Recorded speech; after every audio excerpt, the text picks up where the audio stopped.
Galing pala talaga mga kababayan itong malamang pumalit kay Digong sa pagka-mayor ng Davao, si Carlo Nograles. Brilliant. Carlo Nograles mga kababayan. Napanood ko yung interview po kay Carlo Nograles ni Karen Davila. Talagang mapapahanga ka po sa pagiging brilliant niya. Mataas yung IQ. Makikita mo siya sa kanyang pananalita mga kababayan. Malalim siya.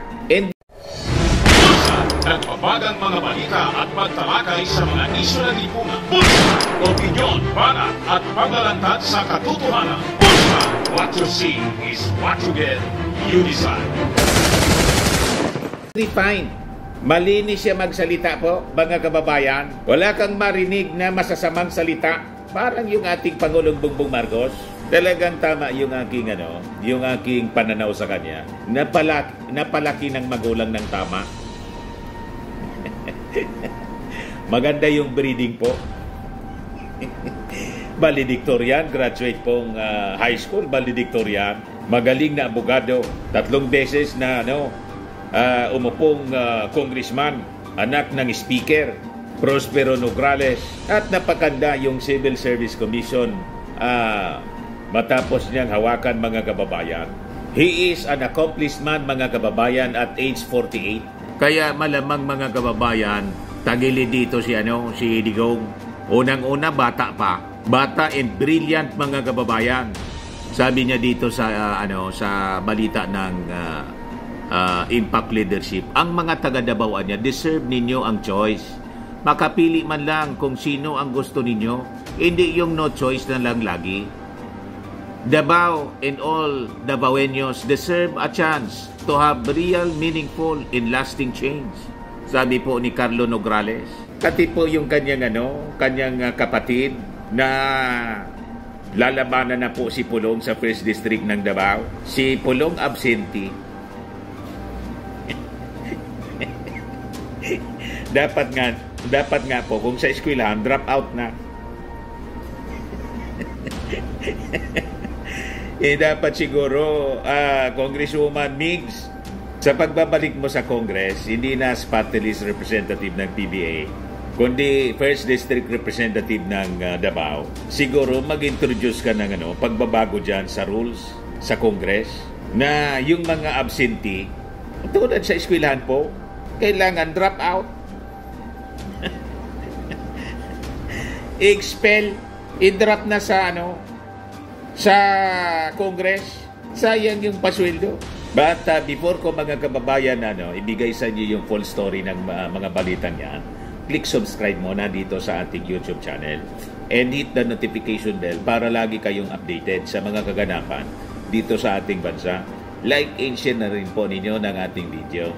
At wag na rin po ninyo na-skip yung ating mga commercial ads para tuloy-tuloy lang ang pag-unlad na Bagong Pilipinas. So, balik tayo mga kababayan dito sa ating topic.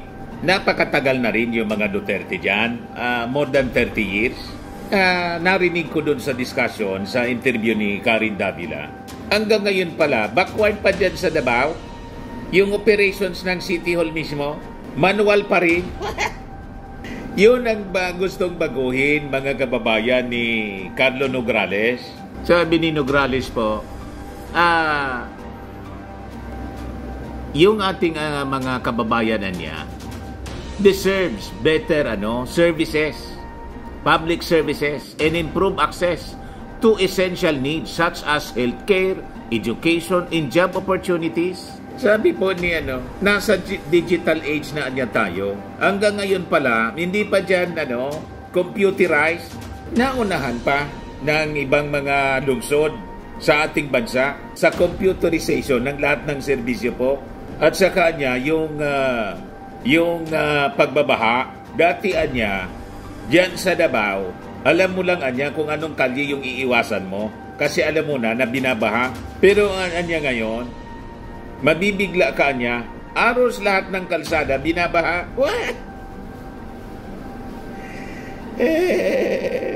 Ito yung sinasabi natin mga kababayan. Saan napunta yung 51 billion na flood control? Yung mga taga-nausog po na inahanapan ng flood control projects, yung ating Pangulong Bongbong, 2 years pa lang, more than 2 years pa lang, magti 3 years sa serbisyo. Pinapasolve na yung problema sa story ng balitang yan. Click subscribe muna dito sa ating YouTube channel and hit the notification bell para lagi po kayong updated sa mga kaganapan dito sa ating bansa. Like and share na rin po ninyo ang ating video. At huwag na rin po ninyo na skip yung ating mga commercial ads para tuloy-tuloy lang ang pag-unlad ng Bagong Pilipinas. Sa mga nagana po ng malinis and spacious fitness gym, pumunta lang po kayo sa aming Colossal Fitness Gym. We also offer Grab Car Rental with our brand new 2023 model ng Toyota Innova. We also accept booking for those who are planning to travel via PAL, Cebu Pacific, and other airline companies, local and international, and bills payment for Meralco Bills, Aleco Bills, PLDT, etc. Ang Colossal Fitness Gym is located at 3rd floor Security Bank Building, Lanco Business Park, Legazpi City, Albay. For inquiries, look for Gilon Maravillas, contact number 0966-802-0949.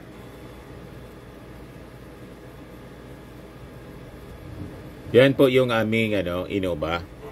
Lagi na pong matao sa amin.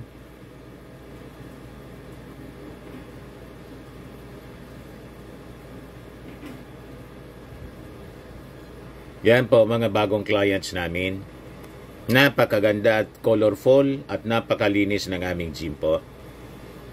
Pati mga foreigners po pumupunta sa amin, mga British tourist po sila dito sa Legazpi. Na-set up na rin po yung aming mga brand new gym equipment.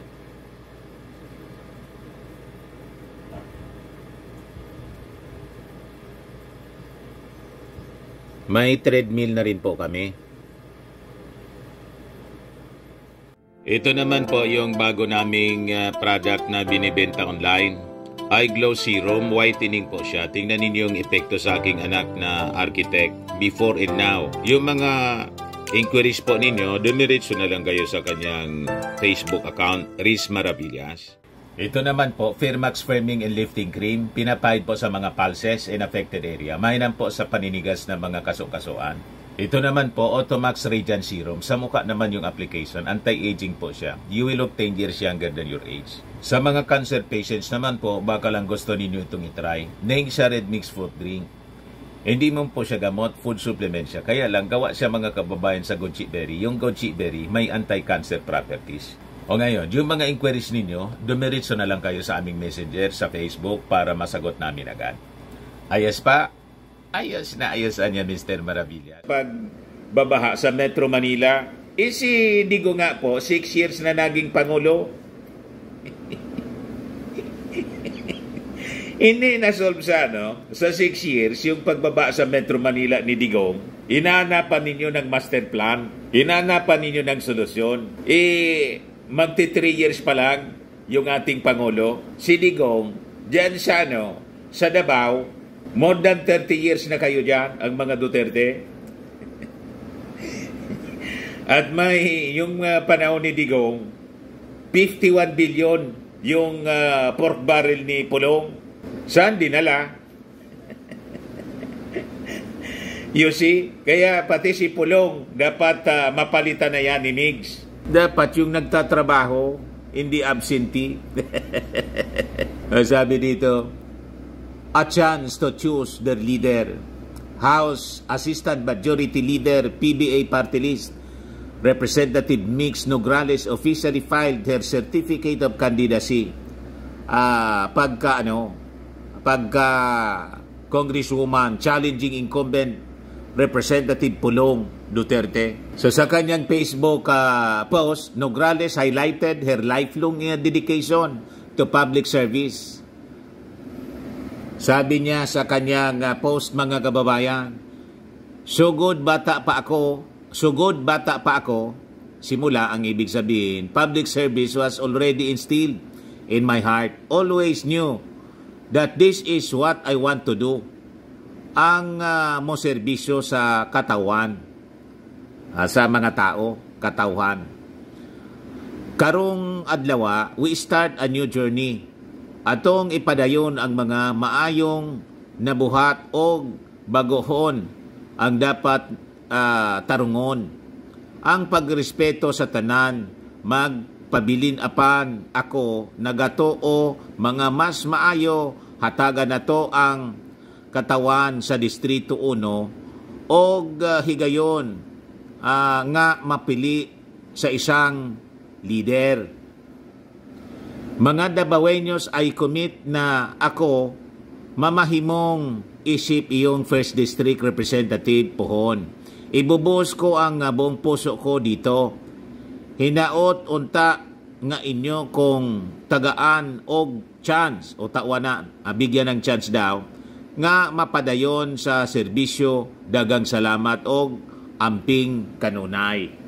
I think panahon na po na mabago na din po ang nagpapalakad dyan sa inyo sa Davao. Mga fresh blood, mga kababayan, kung gusto mo talaga ng pagbabago, dapat bago.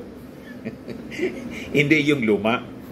Bago na mga personality para makapag-introduce ng pagbabago. Kasi kung yung dati lang, yun na naman.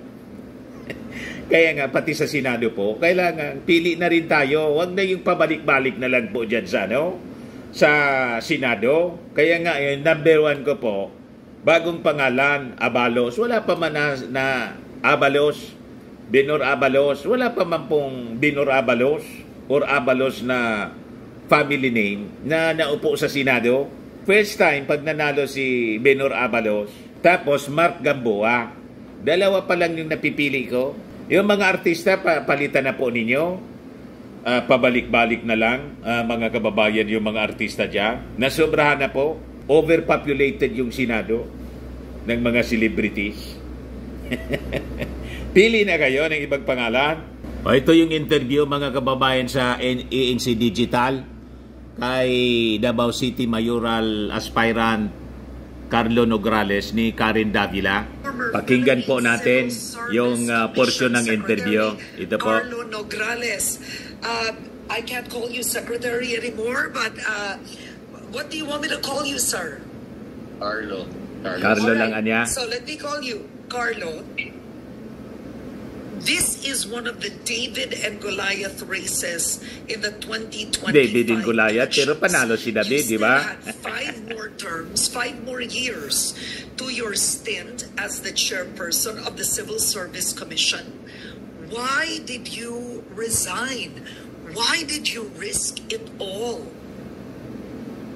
It wasn't an easy decision to make, Karen. Naging mahirap para sa akin iwanan or umalis sa CSC. It was a very emotional decision to make. Because ang dami kong plans for CSC, Dana. We had already just recently approved the program para magkaroon ng HR MIS system for the buong bureaucracy, for the entire bureaucracy. And it was going to be implemented next year.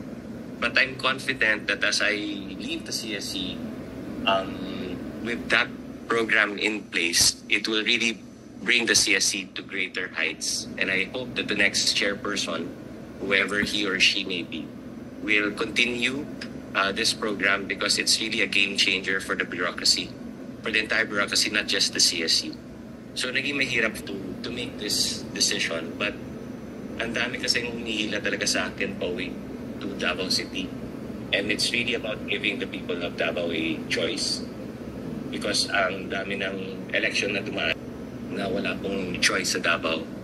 And so my decision to come home to Davao is really about giving Davao a chance for change. Okay. Now, the Nograleses are 2 of Davao's most prominent political families. But in the last 20 years, the mayoralty race at the post has really been under the Dutertes, right? And your father, at one point, the rivalry was when your father backed the presidency of former President Rodrigo Duterte in 2016. Carlo, anong nagtulak na sa'yo na gawin ito given the fact that Duterte filed first Kumbaga nalaman mo na siya yung kalaban mo. What made you do it? Well, first of all, we shouldn't really look at it as Apelyedo versus Apelyedo or Apelyedo A. Try Tang's new fruity. At the end of the day, it's really about giving a choice sa Davao. Kasi in the Cebuano language, in the dialect of Davao, when you say halalan or election, the direct translation sa aming dialect is pinili ay. Kailangan talaga may eleksyon na You totoo. have to pick, you have to choose. May pipiliin ka. And it's not a real election if wala kang authentic choice, wala kang mapili. So very clear to me that that's why I ran. Kasi ang dami talagang humihila sa akin pauwi sa Davao. Wherever I go, even in Manila, if I bump into people from Davao, sa mga text messages, sa messengers, sa social media, marami nagsasabi, uwi ka na sa Davao. Oo. So, talagang humihila sa akin pauwi. And it's about giving this time around this election.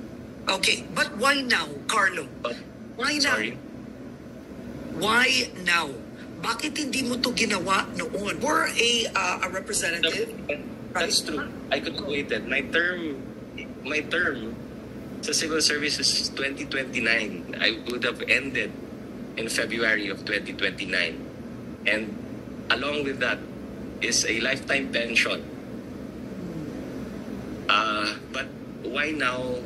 Because Davao needs to have a choice now, because now is the election. Now is karon ang pinili ay.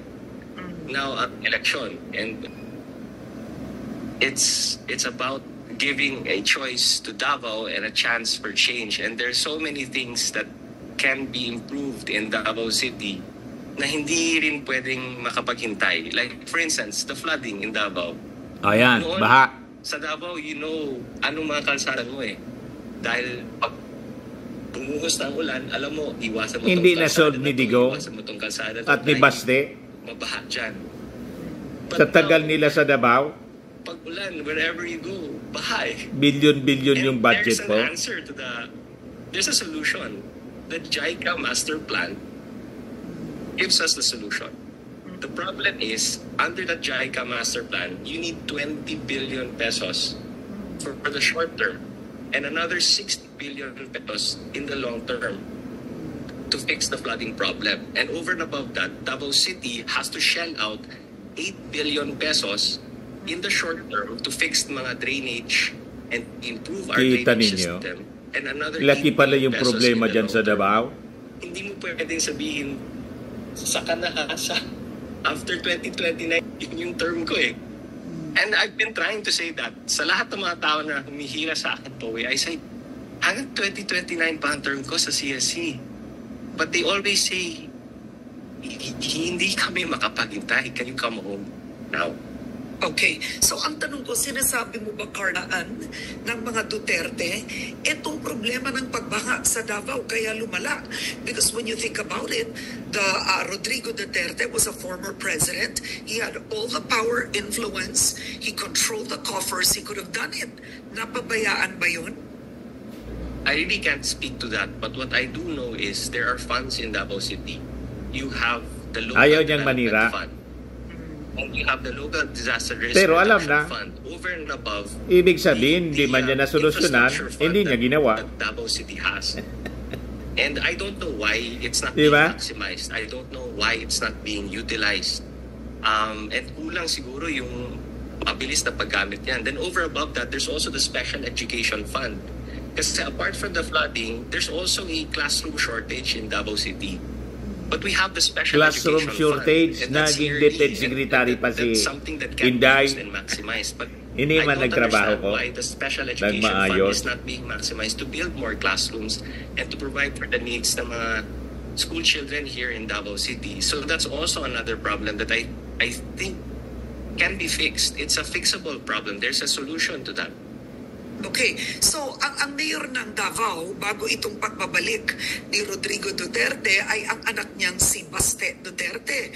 Naging pabaya ba siya bilang mayor? I really don't know. I mean, Ayaw niyang it's sabihin. up to the people. Let's give it back to the people, no? So they make the final Hindi siya decision. mapanira That's the reason po. why we have an election in the first place, di ba? So pagdating sa election, pipili sila. Pero yun na nga lang, kung wala ka rin mapili, hindi mo rin alam. You will never know ano ba talaga yung sentiments ng mga kababayan natin if there's nothing to select, di ba? So you have to put yourself out. Tell them, okay, this is candidate A, this is candidate B. If you want candidate B, you go for candidate B. If you want candidate A, you have to pick. So gusto Diba? niyang But if you don't- magkaroon if you ng don't choice have a ang tao selection process, kung sa wala Davao. kang choice, you really never know. At the end of the day, nasa mga taga-Davao yan ang pagpili at sila ang huhusga kung ano ba yung Correct. sa palagay nila, ano, ang what's good and what's better for Davao, kumbaga. Okay, now, you are going against your former boss. Pwede ka makaakusahan ng walang utang na loob. You've betrayed Duterte because just let me give a bit of history here. When former President Duterte was in office, you were appointed in 2018 as secretary. That's one, right? You were in Congress first, then you were appointed as cabinet secretary, then you also served as presidential spokesperson, and you were co-chairperson of the Interagency Task Force on Emerging Infectious Diseases during the time of COVID. And it was Duterte who appointed you in March 2022 as the chairperson of the Civil Service Commission. So siguro ang tanong niya ng kalaban mo, etong si Carlo Nograles, walang utang na loob. Alam mo, Karen, marami tayong pinagtatanawan ng utang na loob, di ba? Ang utang na loob natin sa ating magulang, ang pagbayad natin dyan is maging mabuting anak. Yes. Utang na loob natin sa ating mga teachers ay maging mabuting estudyante. Utang na loob sa nagbigay sa atin ng pagkakataon ng magtrabaho ay magtrabaho tayo ng mahusay, ng maayos. Correct. Ang utang na loob natin sa ating mga kababayan, pag tayo naging nahalal, pag tayo halal, naging public servant, ay maayos na pagserbisyo. Ganun ang pagbayad natin ng ating utang na loob. At utang na loob din po natin sa ating mga kababayan na makapagbigay din po tayo ng choice. Bright siya. Pagdating sa Magaling election. sumagot And that's really just what we're doing. Bright. Diba? Hindi naninira. We're just really offering the people of Davao City a choice. Malayo sa ugali A talaga chance ni for Digong at change. saka yung anak. And to let their voices out, to give them Si that Baste, freedom, the democracy, Pati si Inday, pati si Pulong. pick, to select, to choose. So what's Wala kang marinig na what's so masamang bad salita. about that? It's really giving it back to the people. Ito At yung the end of bagay the day, dyan sa Davao. pinabalik lang naman po natin sa taong bayan, and we respect their decision. And respecting their decision is actually giving them a choice. And that's all it is. Okay, now did you speak to any of the Dutertes before you made the decision? I'm curious because you... Mahaba yon, pero almost yun po mga kababayan. Gusto niyang ayusin kasi napakaraming problema yung Davao na sa tagal mga kababayan ng pag-upo bilang mayor at naging pangulo pa si Digong, ganun pa rin yung mga problema sa Davao. You see? So ito na yung pagkakataon ninyo mga Davaoeños na pumili ng isang brilliant leader at disente siya. Di mo maringgan ng masasamang salita. I think you deserve a leader like Carlo Nograles at Migs Nograles bilang congresswoman ng 1st District ng Davao. Pero nasa sa inyo pa rin ang pagpipili. Sabi ni importante niya, sa pagkandidato ko, may choice na ngayon. At sabi ni Carlo Nograles, nang mag-file niya ako, dumagsa na yung mga tao na gustong tumulong para sa pagbabago sa Davao. Ayos!